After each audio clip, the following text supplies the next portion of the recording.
Up until this month, city nonprofits and departments were all working to help the homeless problem. But a city audit pointed out that no one was in charge, no one person coordinating or directing efforts, and that was adding to the problem.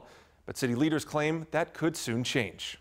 Our biggest concern is maintaining a safe environment for all of our community. In the heart of East 7th Street, just a few miles from I-35, Joe's Bakery has been serving the community for decades. We pride ourselves in the fact that we have customers of all ages, all walks of life. But now GM and owner Regina Estrada says their ability to do that is at risk. She says as Austin's work to tackle homelessness problems downtown, they've made her street look like this. More graffiti, more trash, more drug, just a lot more problems. East 7th is surrounded by parks, schools, and neighborhoods, and as more transients and homeless folk are moving into the area, folks like Estrada want answers. We need to say, hey, let's step back. What are we going to do to help them? What are we going to do to provide safe neighborhoods, safe streets, safe playgrounds for our children?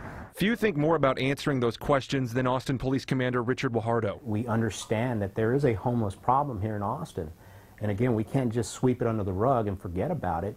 He says Estrada is right. There has been more crime. We did see an increase of criminal activity in the parks. Take a look at a 2018 heat map showing where homeless are in the city.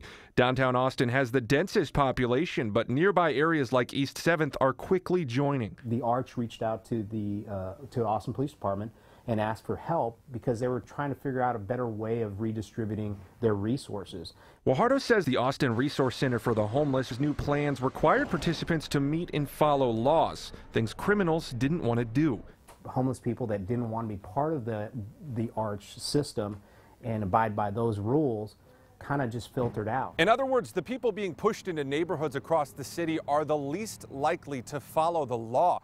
Not a typical homeless person, but what APD calls criminal transients. It's a come into town from other parts of the state, other parts of the nation, and they look for a way to survive, but through criminal activity. This is what we would call a camp. This is a small camp.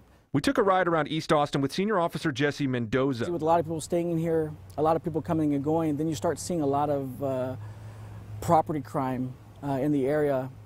You start seeing a lot of little petty crime. He says calls of drug deals, burglaries, trespassing all increase. And as the full city map shows, these aren't isolated to East Austin. Going south and going north, we've also seen an uptick in. So going deeper, as a citywide problem, what is causing this?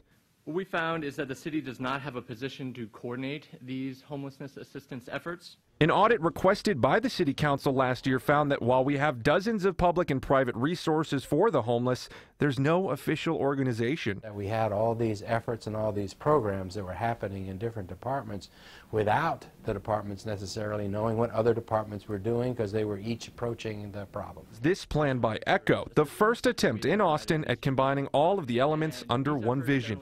Ultimately, this community is going to be asked and has to participate in being able to provide the resources necessary to be able to get people in homes. It calls for a combined effort between city and private groups to tackle homelessness at its core, and an important part of the solution, the community. It tells me that we're moving forward. Officer Mendoza took us to Zaragoza Park, a former camp for criminal transients. You would find syringes, condoms, feces. It was just a mess. It's clean now. Night and day for sure. Because folks like Estrada reached out to APD and let them know there were problems. And this is positive change for sure. Leaving a clean park that the community is already coming back to. A physical example of these ideas at work. Jason Puckett, KVUE News, Night Beat. What's the news story?